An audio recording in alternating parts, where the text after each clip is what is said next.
Hello economics students, in this video we are looking at the strengths and the weaknesses of using monetary policy, which could be both conventional and unconventional monetary policy, in its ability to impact aggregate demand and the achievement of our three domestic macroeconomic goals and living standards. So the kind of questions you're going to get are, for example, discuss the use of monetary policy in its ability to achieve low inflation. Evaluate the use of monetary policy in its ability to impact aggregate demand or living standards. Let's get into it. So the strengths, we're going to look at three strengths of monetary policy, and it's best to think about these strengths compared to budgetary policy, and you'll see this as I go through them. So the first one is that the RBA has no political bias or constraints. They are not a political institution, although they've become more and more of this recently. But in theory, the RBA is not elected by the public, and therefore their job should not be at risk based on public opinion. I have a different opinion of what's happened to my mate Big Phil, but we won't go there. This means that the RBA can make the difficult decisions that are in the best interests of the economy without fear of political backlash or without fear of losing their job, right? So they do what's right for the economy, which is a strength. Budgetary policy, however, is decided on by politicians who only have 3-year tenures and really have the incentive to get their job back rather than do what's right for the economy in the long term. So more recently, Phil Lowe has raised interest rates very quickly. It's hurt a lot of people's budgets. It's made people very angry, but it's what was right for the economy. Okay, so he wasn't making that decision based on his own political needs. So it's a strength. The other thing is that the RBA has a very short implementation lag. Unlike budgetary policy, who meet once a year to decide on the budget, the RBA meets 11 times a year. And that's a strength because it allows them to respond quickly to any changes in the economy. They did this over COVID. They were able to respond very quickly and lower the interest rate back then. But it also gives them flexibility to just see what happens. They don't have to make any decisions because guess what? They're coming back again next month. And they're doing this at the moment. So if you've read their cash rate statements recently, they've basically written, we're just going to wait and see what happens with the interest rate changes we've already made. And then we'll see what happens next month. We'll see how the data comes in next month. So that's a strength because it gives them a bit more flexibility compared to budgetary policy, which is just once a year.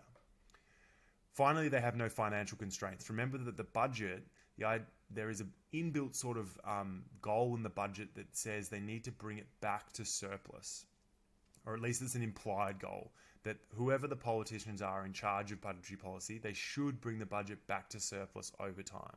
And they can't spend whatever they want, right? Because they'll end up with a huge deficit, more government debt, more interest payments, and so on. The RBA is not concerned with this. They can do whatever they need to do.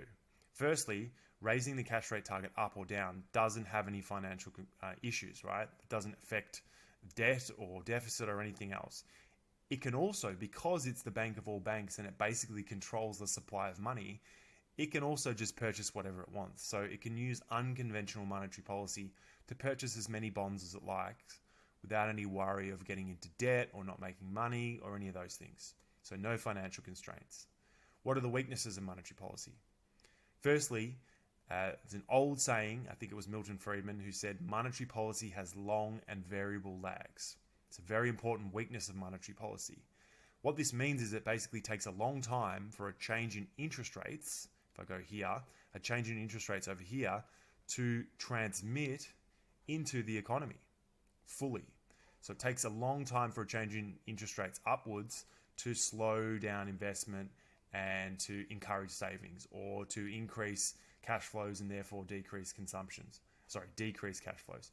There could be little bottlenecks, there could be little blockages in these transmission mechanisms, which just means it takes a while for these things to take place. So there's a couple of reasons for this. I'll just give you one. One is that in Australia, a lot of households, not all, but more and more households have what's called a fixed mortgage rate. So the opposite of variable. It's becoming more popular. So when the RBA changes interest rates, those people on fixed mortgages are not impacted until their interest rate turns to a variable rate, which usually happens after 1, 2, or 3 years. So it's just one example. Lots of households have saving buffers, and there are other reasons as well. Basically, it takes a long time for a change in interest rates to impact aggregate demand. And there's some information there for you which you can have a look at.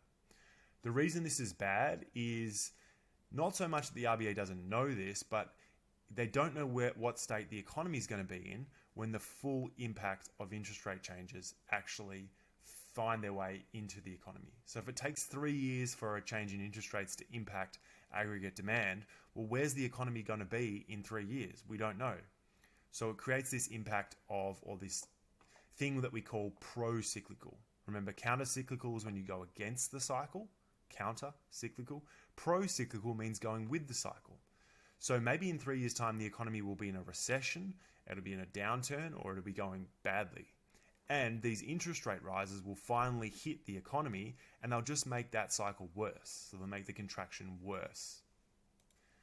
And by the same token, if the RBA was to cut interest rates, but those impacts didn't flow through into the economy for 3 years, well, if the economy was already in an expansion in 3 years' time, it would make that expansion worse and could create inflation. So, long impact lags. The final thing is that it's blunt, so a change in interest rates affects all of the economy. You can't target with interest rates. It's like taking a sledgehammer to a nail. It affects the whole wall.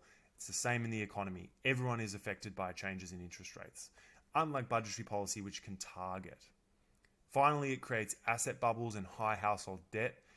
This is mainly when interest rates are low, so it's not so relevant at the moment, but I will just show you this chart where you can see that the interest rates over the past 20 or 30 years have been trending downwards, at least until recently. Household debt has been trending upwards. Asset prices have been trending upwards. So it creates bubbles in housing prices, and you can see that the main downturn in housing prices is when interest rates actually go up. So this can be a problem, but not so relevant at the moment. Finally, I just wanted to talk, if you're still listening to me now, I wanted just to alert you to the fact that I'm doing a presentation with CPAP. If you scan this little link here, it gives you the details. It's on the 28th of September. It's with myself and the chief examiner, who's amazing, a guy named Romeo Sala. So if you wanted to come and meet me in person, jump onto this link and have a look. It is a full day intensive program, and so we'll take you through the whole course and how to answer questions. All right, bye for now. Good luck for your monetary policy sack.